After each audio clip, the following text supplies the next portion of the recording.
Hello বন্ধুরা, সবাই কেমন আছো? সবাই ভালো আছো তো? এই সর্বপ্রথম এই আমাদের বাড়ির লোকনাথ পূজাকে পূজা করছি। ভালো করে স্নান করিয়ে জল দিয়ে, গঙ্গার জল দিয়ে, কাঁচা দুধ দিয়ে সিদ্ধি করে তারপর আবার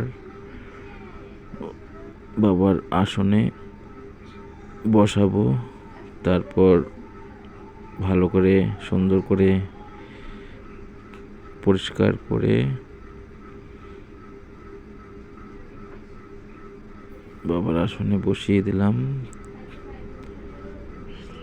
তারপর ফল টল কেটে লক্ষ্মীনারায়ণকেও একটু চান করিয়ে দিলাম, তো বসিয়ে দিলাম। তো ফল টলগুলো কেটে নেব, কেটে নিয়ে সুন্দর করে সাজিয়ে আবার আমরা কেটে নিচ্ছি ফলগুলো, সাজিয়ে নিলাম, বসিয়ে দিলাম। এটা হলো লোকনাথ বাবার দক্ষিণা। আমাদের ঘরটাকে একটু তুলে নিলাম, তারপর সাজিয়ে ঠাকুরের সামনে প্রসাদগুলো দিয়ে দিলাম। সাজা গোছা হয়ে গেলে তারপর ধূপকাঠিগুলো ধরিয়ে নেব, ধরিয়ে নিয়ে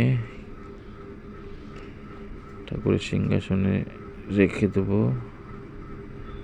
রেখে দিয়ে বাবার কাছে বাবার মালাটা পরিয়ে দেব, চন্দন দেব। চন্দন দিয়ে সব কিছু সাজিয়ে তারপর আস্তে আস্তে করে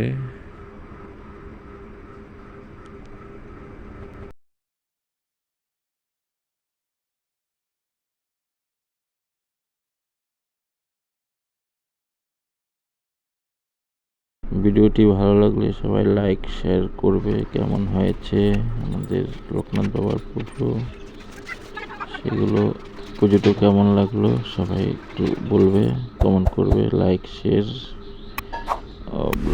নোটিফিকেশনটি করে।